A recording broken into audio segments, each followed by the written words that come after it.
There's a Friday night crowd for you. This is it right here. This is it.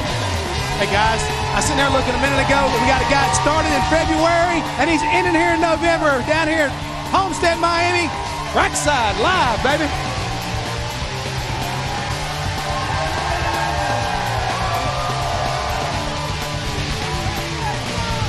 What do you think, Michael Waltrip? This is the proper climate for Trackside. Yes. You got a nice South Florida evening. A lot of folks coming to the race here that is going to decide the chase for the championship. Ever since they reconfigured this track, racing's been over the top. The fans have responded by showing up. And we have a leader. He keeps saying bucket heads. What's that mean? There's 4 of them. I guess they're like parrot heads. That's right.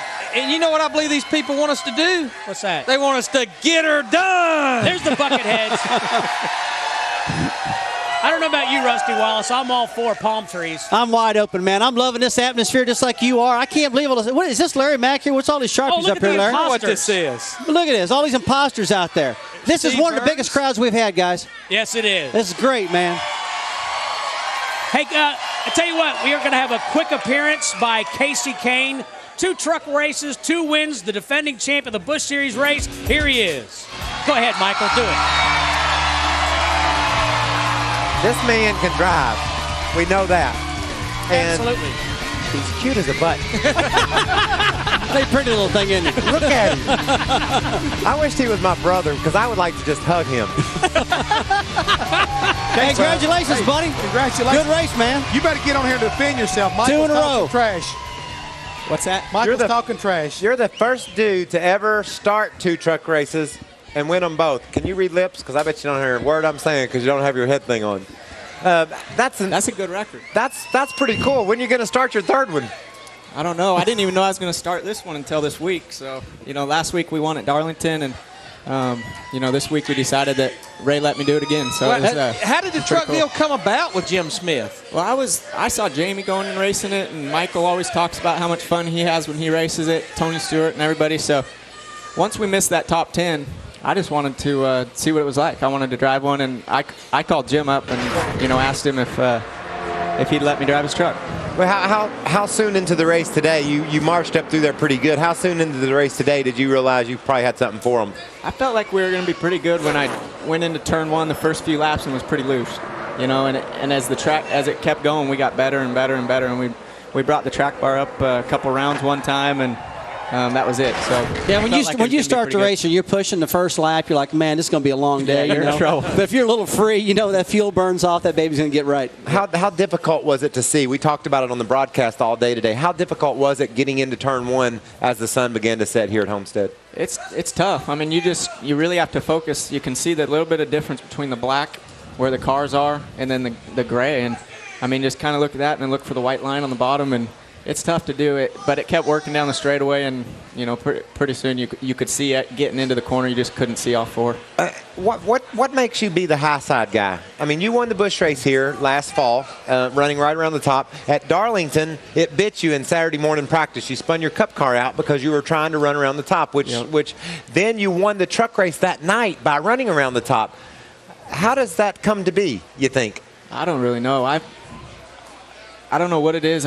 Benny Parsons said something to me yesterday if I was going to run the high side all weekend, and really we came here and tested, and I felt better right around the bottom. So hopefully we'll be able to, I can pass. We passed some cars up there today, but the majority of the race was probably 4 or 5 feet off the bottom. So I think you need to be closer to the bottom to go fast here. But hey, we just learned something, man. Maybe. I don't have any more questions either. I just had all that stuff I've been wondering the whole time. Because you were so giddy, man. I was losing my mind up there, and I wanted just to see what he thought because, darn, that's pretty impressive. Don't you agree? I said this is my last question. This is it. Don't you agree it's harder to run around the top? I mean, it'd be easier to just follow that line around the bottom. I think it is. It is if nobody's right on you. Hey. If you get into the corner and you're loose and somebody's right up against you. That's Bobby Labonte. Then it's tough to run the bottom. Yeah, that was Bobby. He just got loose right under Shane there. Right. Don't let him get you confused because he'll have you giddy too. You've got it pretty well figured out right now. You won the race here a year ago in the Busch race. Come back, you won the second truck race. I mean, again, you must know something about this racetrack, either the feel of it or how to get it off in the corner. Because I've heard a lot of drivers say you've got to have confidence in your vehicle. But at the same time, you got to be able to hit your marks, and then you've been doing that. Yeah, it's this track's different because it's pretty flat getting in. You can get loose pretty easily getting into the corner, and but once you get past that, if you can get handling through there, it's a fun racetrack. It should be fun Saturday and Sunday, be able to run wherever you want. That's your qualifying run right there, and you were about the only car that went out early that really ran a fast lap, so I think that goes to show how good of a car you really had today. Yeah, I think it was really good. I mean, it slid around a good bit that on both the laps. We were on a 18 and a 22, and Tommy made some changes. It was a lot better than it was in practice. So what's Ray calling you now? Is it Skippy? Yeah, Skippy. Skippy's what I heard. Is that from skipping against the wall at Darlington so much? I bounced off it way too many times last week. About tore the right side off it. We bounced off it so Chicks much. dig Kasey Kahne, though. I know. And Michael just wants to hug him. Yeah, he said he's cute as a button. I think so. If I'm a girl, I'm going to follow him around a lot. Did you get a haircut? Aren't Yes. you lucky? Looks nice. Hey, Kasey, I know you got to go. Thanks a lot for coming by. We appreciate it. Get that first win this Sunday. If they can. I might follow him around anyway. Go ahead. We'll wait first. You Wait had a date here. with Steve Park once.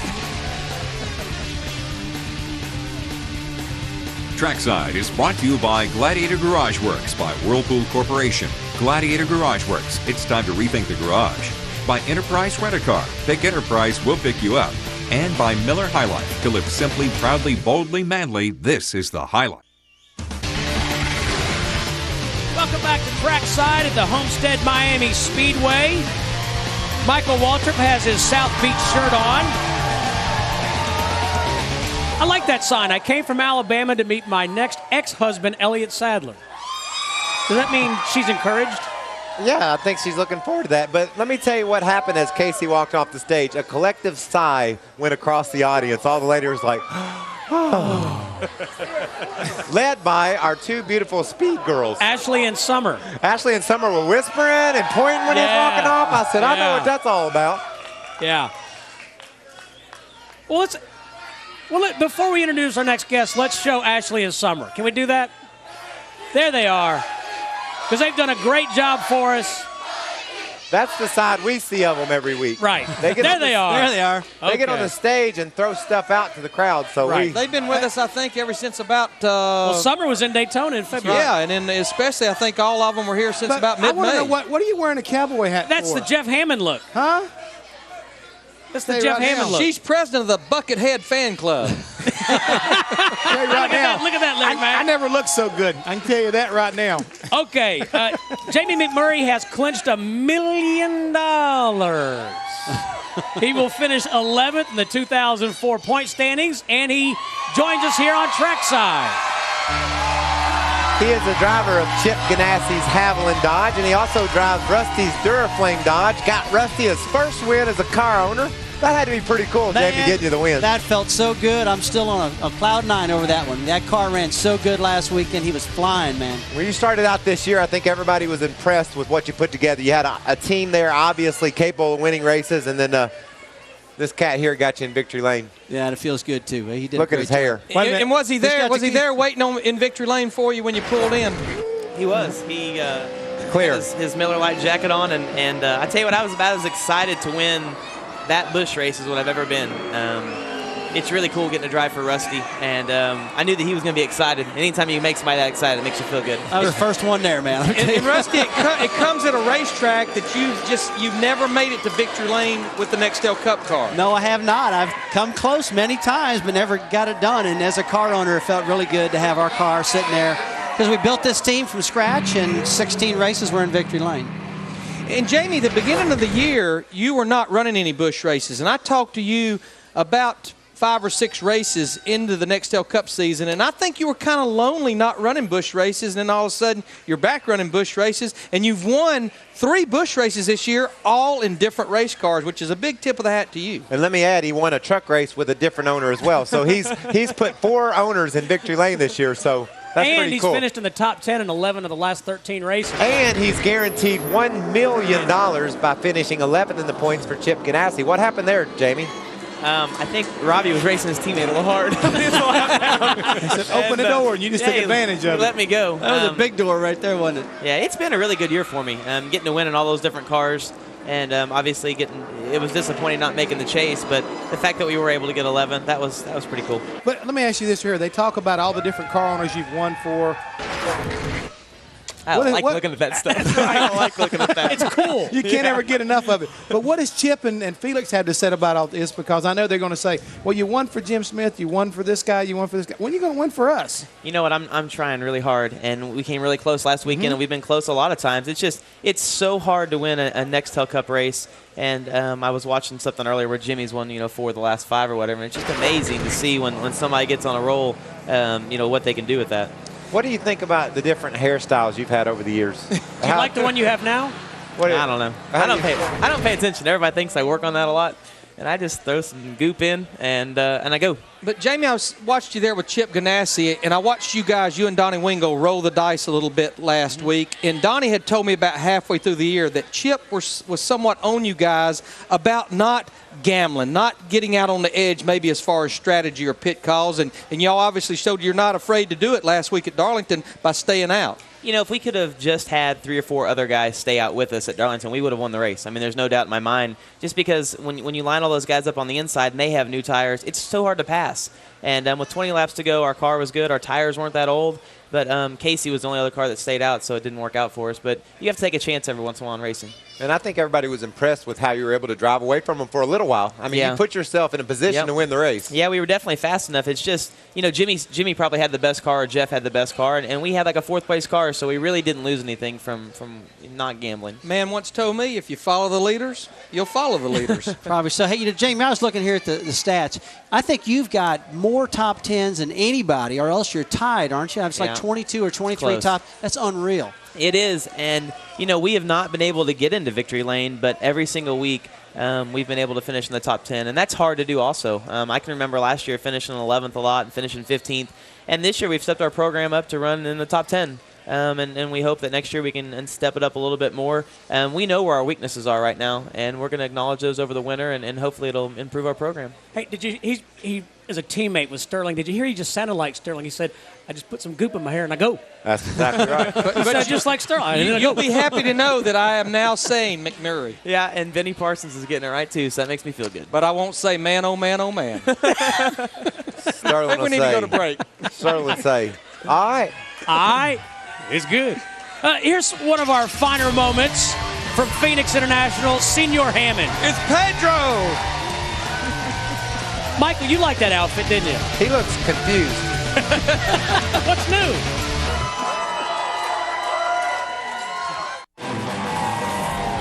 Tomorrow, watch the final happy hour practice of 2004 here on Speed at 11 a.m. Eastern, 8 a.m. Pacific. So you can have breakfast at happy hour. Sounds like a plan. If you're on the West Coast, that is. Jamie, back at Bristol in the spring, the 42 team had a 25-point penalty because of a car rule infraction. You missed the chase by 15 points, but you had some interesting comments about this week. You said, it doesn't matter. We shouldn't have been cutting it that close. Well, it's really easy for us, or for you guys, the media and everyone, to say, well, if they hadn't brought an illegal car to Bristol, they'd have made the chase, and we would have. But, if we just would have finished one position better in 26 of the races, we would have made the chase. Or if we hadn't had some engine troubles, we would have made the chase. So there's a lot of factors that led into that, and it's just really easy to point fingers at the car. It's frustrating, but I'm not mad at those guys because those guys they made a mistake. And they're trying their hardest every week. You know what I mean? Those guys, and Donnie, my crew chief, my whole team, those guys stay late every night trying to turn around the same car because I like it every week. So you got the same car here you had at Darlington. Same car, they had at Darlington. And I think I've raced it 17 or 18 times this year. So I've raced it a lot. And my guys work hard. So, there's no, I'm not upset at anybody. And I'm just glad to get to be doing what I'm doing. I got short hair, though. Look at that. Yeah, short hair. Now, you talk about that. But it seems like in the last 10 races since Richmond, this team, for some reason, you guys have just been there every week in and week out, making good, solid runs. Did you come up with something different, or did you change something after Richmond? Because, all of a sudden, man, you guys are on. No, and there was a lot of talk around Indy that I was going to go somewhere else at the end of this year. And we just didn't let any of that bug us. We just did our own thing, and we tried to improve on our qualifying and tried to improve on our finishes, and we were able to do that. And we didn't do anything different. It just happened. And you hear about chemistry and when things are going your way, and we just have things on our side right now. We've had a lot of caution flags fall when we needed them, when we're getting ready to go a lap down. And we've had a lot of breaks go our way the second half of the season. Well, I think it's important, too, that you mentioned that the guys are turning cars around that you like. That's something you don't hear of in Nextel Cup racing all the time. The teams kind of have a schedule that they want cars to go to certain racetracks for certain events. But you're saying, I like this car, Donnie. I want to take it this weekend. And he's saying, if you like it, Jamie, that's what we're going to take. That's not always the case, but it's definitely special to have that type of relationship with your crew, isn't it? Yeah, it is. And I don't really have to tell him because the car that I want to run every time or every week, I don't know that it's really ever finished out of the top 10, but maybe once or twice in 2 years of racing when we finished. So you make it a lot cheaper on your car owners. Yeah. Only having 2 cars. But I'll tell you what, guys, working with Jamie like I have on the Busch cars, I've never seen a kid so involved in a chassis, though. I mean, he knows what shocks are on his car, what air pressure is in his tires, what springs. He'll make the calls himself, So he really... He needs a pat on the back for being that much involved in the cars. In order to run that good and get those top 10s, that many, you got to have that thing handling, man. And he had him a set of shocks on the front of that car today. I did. She was hunkered down. She was skipping down the straightaway, wasn't she? Yeah, a lot of shock on the car today. It's the same shocks that I set on the pole with here last year. And we only made one qualifying run before qualifying. We had some issues trying to get our car scaled, and it just took us forever to get going. So we only made one run, but it was a pretty good effort for only getting one shot at it. All right, we'll take a break and have more. Trackside, we're presented by Gladiator Garage Works. Another one of our finer moments, this time from Lowe's Motor Speedway in Charlotte. Oh, what happened to Hammond? He's in another highlight film. Funny how that happened.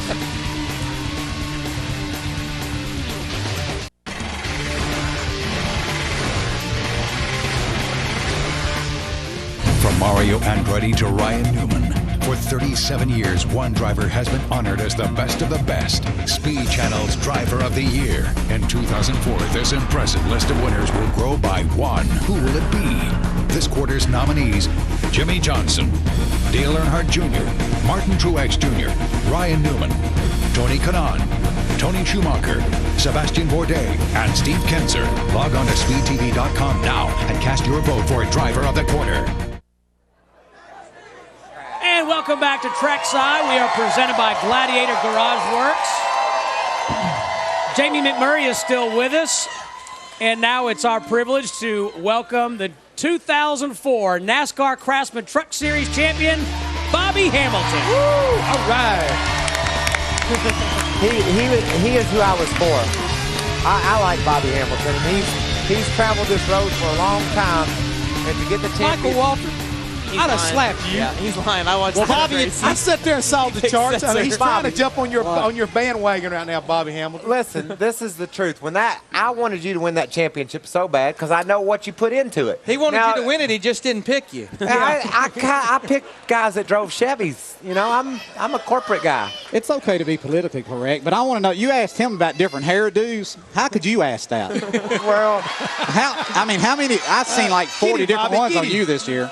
Well, mine doesn't look that good, so I don't think anybody really pays that much attention. He looks like he fixes his like that because he wants to be noticed. Well, I'll have to agree with that, and you act like you just don't care. That's right. Yeah. Bobby, you got pretty vocal over there in Martinsville, man, saying you're going to win this thing, and I was pulling for you to back it up, and you did a good job today, dude. Well, actually, a person named Rusty Wallace and Darrell Waltrip, I learned that from y'all way back in the year when somebody would tick you off, whatever, and everybody counted us out, and I said, no, I don't think he can outrun me the next 3 races. Well, he outrun me today, but I think sometimes you just have to play the mind games, and it didn't bite me this time anyhow. You didn't get outrun today. You strategized your way to the championship, didn't you? Well, last year, Brendan Gaughan had this thing won, and he decided he's going to try to win the race and got tied up in a wreck. And he was passing on the high side. Oh, the high side. Yeah, that's what it was. Never mind. But, Bobby, it had to mean so much to you today to stand on that stage, not only as the driver of this truck, but the owner, and to have all of your team members there for both your truck teams, and to get the first championship for Dodge. That's been the biggest thing. I mean, I really couldn't get myself wound up into it, and I hate to say that, but it was all about the people. Dodge hadn't won one since '75, and now that they've come back in the sport, I just was really motivated to try to win that thing for them first. So now it's up to Rusty to win one before he leaves us, and Jamie to take up 3 or 4 after that. So I'm telling you, man, what a good deal, though, because you don't have to pay the driver. You get all the championship money. Don't have to split it with nobody. That's a heck of a deal, guys.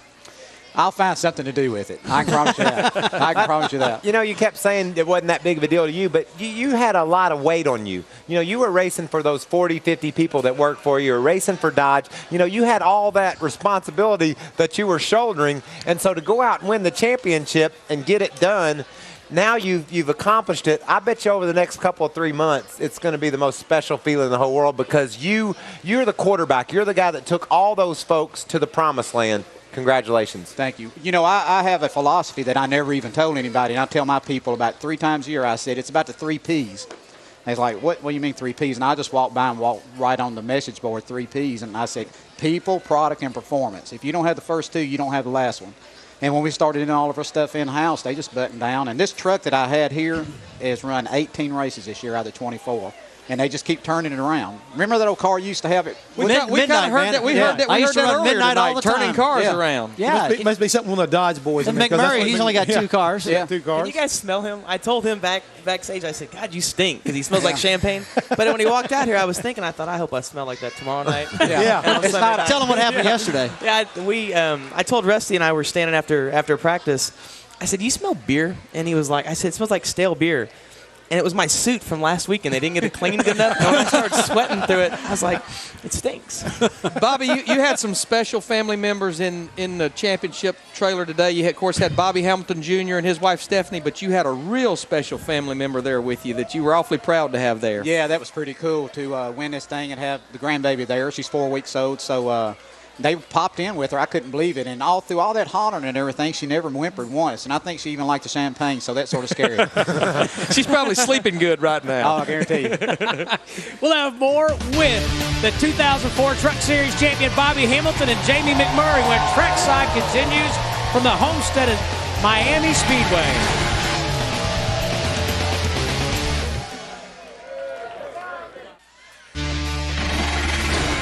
Welcome back to Trackside. We are in South Florida. The final race of the season, final weekend. Bobby Hamilton, accepting congratulations as the 2004 NASCAR Craftsman Truck Series champion. Bobby, you know what I found interesting that you said in your interview today with what you went through today during that race? You said you can't imagine what these 5 guys are going to go through on Sunday. I just can't imagine. I mean, you hear, I had vibrations. I told Jamie I even seen sparks fly out the shifter boot one time. I've never seen that unless I wrecked or something, you know, and I was just waiting on anything to happen. And I guess it was a couple years ago, Tony won a championship here at this racetrack, and I remember him saying he just kept feeling things and hearing things. Your mind just runs wild. But when that tire was giving you that problem, I mean, all of a sudden everybody was speculating whether you had an engine problem, if it was a tire, but you didn't panic. I mean, we didn't hear any kind of panic as far as you or your crew, and you just kind of like you babied it until you got a chance to get on pit road. And, I mean, it could have blown out and it could have really ended your day. Yeah, well, I felt it about 20 laps before that, but you ride it. It just didn't feel that soft, and it just got soft when Kasey got to me. Then it being a Dodge, we said, hey, don't pass us right yet. Give us a few laps. About that time the caution flew, so it worked out, but it had a place in it. And don't even know why. The thing didn't have any camber at all in it.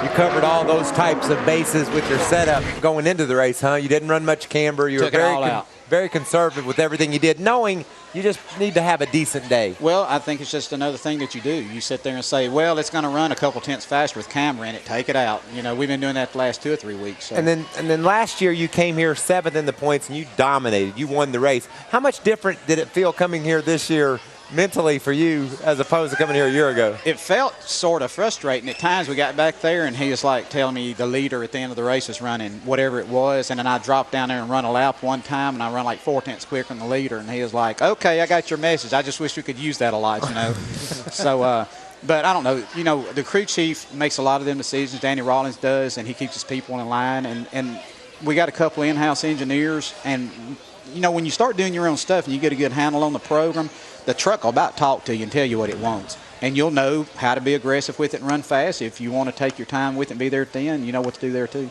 Jamie, Bobby was talking about his crew chief, Danny Rollins, and they obviously have a good relationship. And I think about driver crew chief packages in the Nextel Cup garage, and they seem like they kind of go with each other. You think about Chad Knaus and Jimmy Johnson, Matt Borland, and Ryan Newman. But you and Donnie Wingo are like Felix and Oscar. You're like the odd couple, but y'all obviously get along good. Yeah, you know what? I've learned a lot from him, and he's been around for a long time, and he can teach me things, just random stuff that it's hard for me to explain to you guys, but just his experience in being around as long as he has, I learned a lot. And I think the really cool thing about Donnie is that he'll let me run off on wild things that I want to do, and sometimes it'll work and sometimes it won't, but he'll let me figure that out on my own. And that's one of the reasons, because I'm kind of hard-headed, so if he wouldn't let me do that, it might not work out so well. But when you run that truck, he's not going to let you get that Nextel Cup car too tight, because you were a little loose in the truck. every time we ran the truck, we always tried to adjust our car for it, and it just wouldn't work out. So the Busch car definitely translates a lot more of the setup notes over more than what the truck does. Jamie, finally, you guys, your team has been a class act, because you could have folded after you didn't get in the chase, but you guys hung in there and you've proven a lot. And Bobby, same with you. Congratulations. You've been at this sport for a long time, and to win the championship, it's really an honor to have you here on Trackside. It's like Schrader said, it's better than having a real job. Do we have real jobs? I wouldn't call this a job, no. Okay. I would call this a mirage that makes you giddy. Up next is Kenny Wallace. This should be interesting.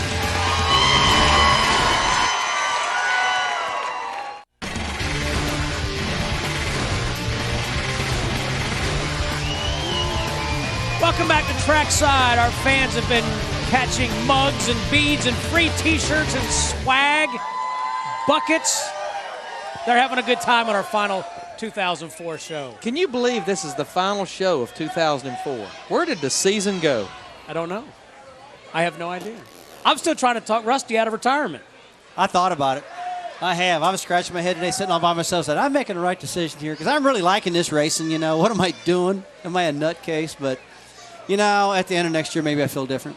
Speaking of nutcases. Perfect. Herm the Worm Weaver. Oh, no. You know him, you love him, you can't live without him. Kenny Wallace.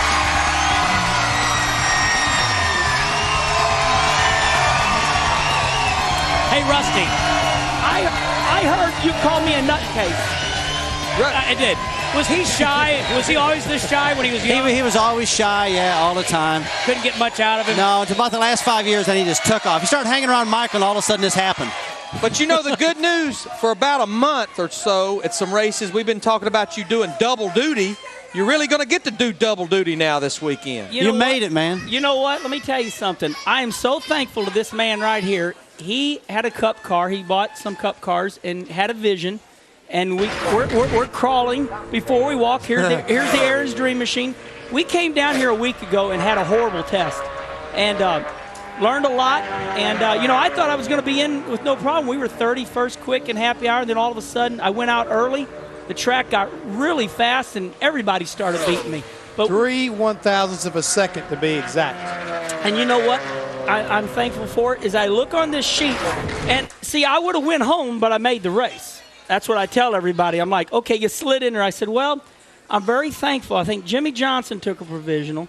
Kyle Petty missed the race. Jeff Burton, Terry Labonte. So it's just that tough. 56 cars showed up here. You just don't go and make a cup. Why race. is that? Why'd so many cars show up? I mean, we've been seeing that a lot here lately. We had 59 cars at Atlanta about 3 weeks ago. And the thing that even made it more interesting, and I think you came down here, I think Michael, 75% of this field came down here and tested for a day or two to prepare for this race. I had to adjust my thinking. Oh, I'm 37th. I'm so depressed. Whoa, who's behind me? Wow, where'd all these cars come from? So this is big time now. You don't get depressed because you're only 37th. You get happy. Hey, man, you're in a crowd with the dudes if you make it in this race. Well, just to go one step further, when I look at this qualifying, this is a 1.5 mile racetrack, and we don't see this normally. It's about 0.7 of a second that's separating the field. And also, the conditions of the track really changed from the beginning of qualifying to the end. I think Kasey Kahne put up a good time early, and then things kind of went into a funk for 15 or 20 cars, and then the things seemed to start picking up speed. So Herman went right in the middle of when the track didn't seem to be that good, put down a time good enough to get in the race, and he got the old Aaron's Dream Machine. Kim Butler's in town, the president of Aaron's, and you know, DW makes those commercials wanting to know if he can drive the old Aaron's Dream Machine. Yep. By the way, in Atlanta, I took an informal vote. Everybody voted. They raised their hand. They want him to drive it. Well, and then see, if Kenny hadn't made the race, I was going to have to bring Darrell in off the bench. But Let's ask the crowd. If you think DW should drive the Aaron's Dream Machine, raise your hand. Don't let DW hear that. And you realize he's here. He heard all this noise. He's probably watching. Wow. And, Kenny, I want to point out one thing. You said when Michael got these cars and had like a vision, did you realize you hadn't made the race today? It would have been a nightmare. Well, I tell you what was a nightmare when we showed up at Atlanta and we were definitely quick enough to make the race and we had motor problems. That was a nightmare. But we overcame it, and here we are, and we're in the race. Yeah, I can't wait to watch Herman race, too, because we learned a lot about our car we were testing. We'll share a little bit of information with him and get him on the gas. The scariest thing about what he said was Michael Waltrip with a vision. Yeah. That's very scary. People that are off-centered. You're a thinker of big thoughts. The people who are off-centered are most successful. Remember that. Hey, did you give him the good shocks today? You ought to be with Donald Trump right now, right? Because he's weird, ain't he? Yeah. Oh, that was a famous Kenny Wallace laugh. We love that. Do it. There you go. Exactly. That's me. Everybody tries to impersonate you, though. Hey, Rusty, take that bag off your head. He's still your brother. Oh, I'm just listening to all this stuff, man. Hey, let me tell you something. I've been watching your cars, These guys were talking about shocks. You know, your car looked a little high in the front. I don't know your car owner gave you those good shocks like you had or not. That's part of our learning process. This is the start of a team. We don't have all the $100,000 and $200,000 a year shock people. No, he should have just gave them to you.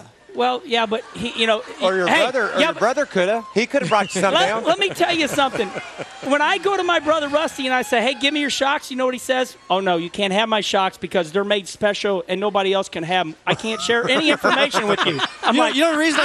You're my brother. You know the reason I tell him that? Why? A long time ago, it used to be stacks. You said A+ or B or whatever. I go, no, I just go to my guy Tom Hoke. I said I wanted to look like this. Right. Yeah, I don't know what that means, but it put it just like that. You know. Well, the thing about it is, they don't have any part numbers to them. We have fun with it, but truth, reality is, Rusty's a champion. Michael's won Daytona 500s. I've won 9 Busch races. When you give people, when you give people good equipment or give them information, they're going to speed up, and you just can't give your information out. We learned tonight you only need 2 cars. That's right. Just need 2. Or 2 trucks. Bobby Hamilton run his truck 18 races this year. It was Whitney that won you all those races. Oh, that's what it was. Whitney at midnight. Kenny. Hey, over here. Hey, we need to go to commercial. Okay, which camera? This one right here? Whatever you want. Well, we're live at Trackside. The fans are going wild. We'll be back with a host of crazy people. We'll be back right after this. Woo!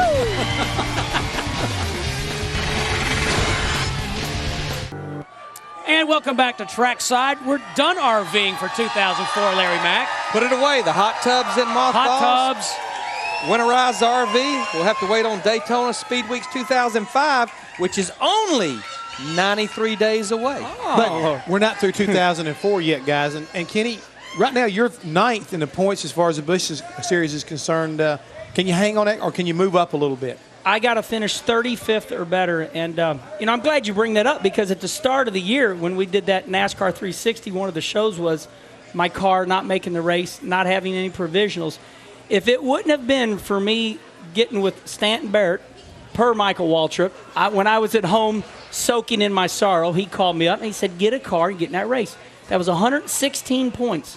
And that is pretty much what has guaranteed me a top 10 in the NASCAR Busch Series. So it's a feather in my cap. But you, like a lot of other guys that's in the top 10, Jason Keller, David Green, I have to believe the biggest thing you want to accomplish with one race to go, and only one car will fit, and that's get to victory lane. But that's what, it's like that movie on any Sunday. I mean, that's the only reason we show up every week. It's a do-over every single week. I won a Busch race, and Rusty was my car owner, and he says, okay, listen now. He says, celebrate till Thursday, because when you get to that pit gate, they don't care, and it's a do-over. So, I'm excited about tomorrow. It's just like I am every week. Can the Stacker 2 Chevy get to victory lane tomorrow? Are you fast enough in practice? Think you got a legitimate shot at it? I'm a realist. I feel like I got a top 10 car. But, once the race gets going, we adjust. We'll see. Here's the Stacker 2 Chevy off of one of the corners. I don't know. But it didn't qualify. I mean, my qualifying lap felt good. But I'm watching my line, actually. It looks good. You got a great line. Yeah, you guys notice that, that seam is so important to me sometimes. That's a transition right there from the different bank angles. So that's, I noticed everybody running right on the bottom like that. Well, do you drink one of those hyper drinks there before you get on the track, or do you? Yes, Stacker 2 is a brand name. YJ Stinger is a new energy drink. And, when you have that warm coffee in the morning, your mouth gets feeling all nasty, you drink one of these, this is way more, sorry. This is way better than coffee. Oh, I like coffee, though. If I drink a lot of coffee and chase it with one of those, that really gets me going. It's hard to believe he needs energy. You'd be like this. That's what I'll do. You'd be like this. You'd be on the chip, Rusty. Could you do that again?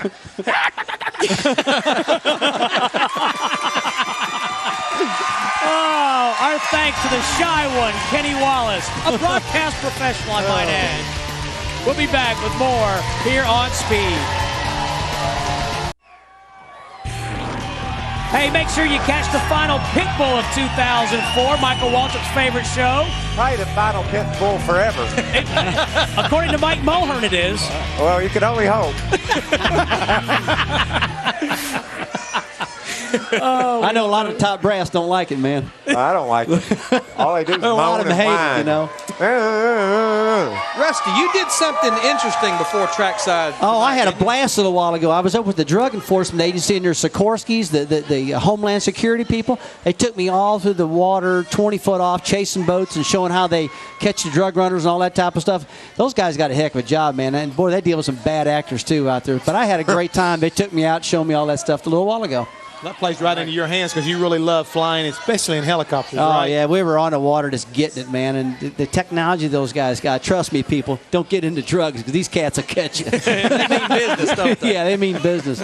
Michael, during qualifying today, one of the things that Jeff and I continue to try to talk about is that, there's so much emphasis being put on these 5 guys chasing the championship, but there's a lot of other teams and drivers on an agenda like we talked to Kenny Wallace about, and you would be one of them, trying to get that win column with a 1 in it before this season's over. Yeah, and we think we got a fast enough car to do it. Practice this morning, we were 5th or 6th quick as we went into the early part of practice, and we stayed up toward the top of the rundown. We qualified 24th. Our testing here in race runs went well, so we've got a great team. Pete Rondo is my new crew chief with the Napa team.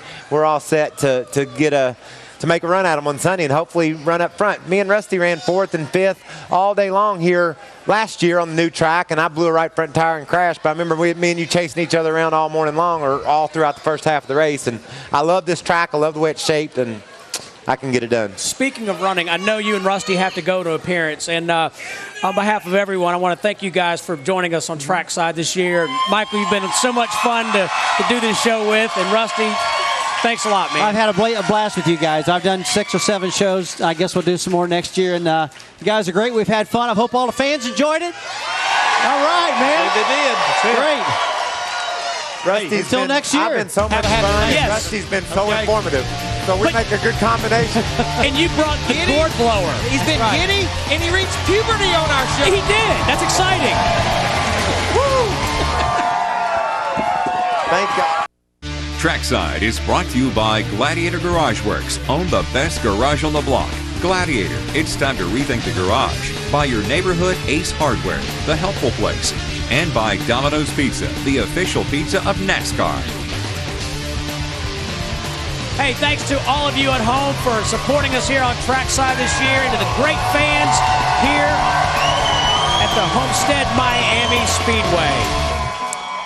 Hey, every year NASCAR Illustrated gives an award to the outstanding person in the sport.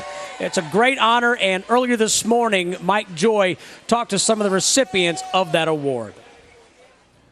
Thanks, Steve. I'd like to introduce Steve Wade, the Vice President of Street and Smith Publications. They publish NASCAR Scene for the 8th annual presentation of a very special award. Well, thanks very much, Mike. As you know, for 8 years now, NASCAR Illustrated has presented the Person of the Year Award. The criteria includes competition on the track, positive image for NASCAR, service to the community, and service to charity. pleased to announce that the winner for 2004 is Hendrick Motorsports, and here to accept Jimmy Johnson and Jeff Gordon. Gentlemen. Thank you very much. On behalf of NASCAR Illustrated and Speed Channel, congratulations. Thank you very much. I know Jimmy and I both wanted to just say thank you to NASCAR Illustrated and all those who are on the panel that vote on this. It's all about the people at Hendrick Motorsports, and we have the most amazing group of people that put that organization together. And this year, obviously, has been a tough year. But if you look at the way that they've come together through this tough time, I think it even proves all the more of why something like this is very deserving to Hendrick Motorsports. So thank you. Definitely, I agree as well. And Rick has taken myself, and I know Jeff as well, into his family, and all of his drivers and everybody who works at Hendrick Motorsports brought us all into his family. And to be able to work for him, to see the way he works, the charity programs, his own charity program, in fact, with the Merrill Foundation, and the way he supports other charities, the way he interacts through the garage and how he's respected, and obviously the competition on the racetrack. I know he wishes that he was here to accept, and we're proud to accept on his behalf, and we'll make sure that he gets it. I know he's going to be very honored to accept this award. Thanks, Steve, and congratulations to everyone at Hendrick Motorsports who share in this great honor. So that was the NASCAR Illustrated Person of the Year presented by Speed Channel. And where did he come from? Well, here's the deal. 2004, we've had roughly about 40 of these trackside shows. Every driver in the top 35 points of the Nextel Cup Series. We've had Busch Series drivers. We've had Craftsman Truck Series drivers. Tony Stewart declined to come hang out with us because we have fun. Tony has joined us tonight. Tony, glad you could be with us here on our final show. Great. Excellent. Hey, by the way, we need to, listen, I told the bosses at Speed, I said, you know what, it's a shame that you pay me to do the show because it's the most fun I have all weekend. So thanks to everybody at Speed Channel and to all the people who helped put this show on, Mark Smith, Mark Amster, Jen Morrison, Dennis and Alan, and just people who've been out here in the heat, in the rain, in the wind. And yes, Jeff? I'm just keep on going, brother, 'cause I'm telling you right now, you're preaching to the choir right now. We've got a great team. We couldn't have done it without them. And all I can say is I'm just so thankful that I found out we get a chance to come back next year and do it again. You got it. I mean, that's the thing about it. We get to sit up here. I know sometimes we look like a big picture of the Last Supper up here on the stage, but we'd like to thank people like Rick Miner, Frank Wilson. We'd like to thank Danny Glovach and Mark Smith. You mentioned Mark Smith. He's the captain that guides our ship. He's in our ear screaming at us, go to break, guys. I've been telling you for 2 minutes to go to break. But and other stuff we can't tell you. I mean, Michael Waltrip hit the nail on the head. It's hard to say that this is a job because you know what? We have fun doing it. Right, Tony? Right. We just really feel good about. But what about the race on Sunday, guys? Can you believe it? We've come down the final race. I've said it a couple times. This is a race for $5 million for someone. And the plot thickened today because the man leading the points, he sat on the Bud pole today. So that means he's going to be gripping that steering wheel, trying to lead that first lap and get those 5 bonus points. The man closest to chasing him, Jimmy Johnson, is starting 39th. So he has his work cut out for him. One more thing I want to say, Larry, and you've touched on everybody else, and Steve has too. It's been great working with you two as always. I mean, I just have such a great time, hanging out with you guys. We're having a good time. But one more time, the fans out here. We do this for you as more than anything else. And you know what, guys? I want to get closer to my people. One last time, I want to get closer to my people. What's you better watch out. I'm coming. You better be ready, Bucketheads. I'm coming. Oh, no. Don't do it. Oh, no. Hammond, don't do it. Don't do it. Oh, no. Oh, the big dummy's going to do it again. Oh, no. Dial 911. Oh, the big dummy done it again. Just think, gang, only 93 days to the Daytona 500. And you know, Larry Mack, we don't do this show to impress people. We do it for the fans. And for Buckethead.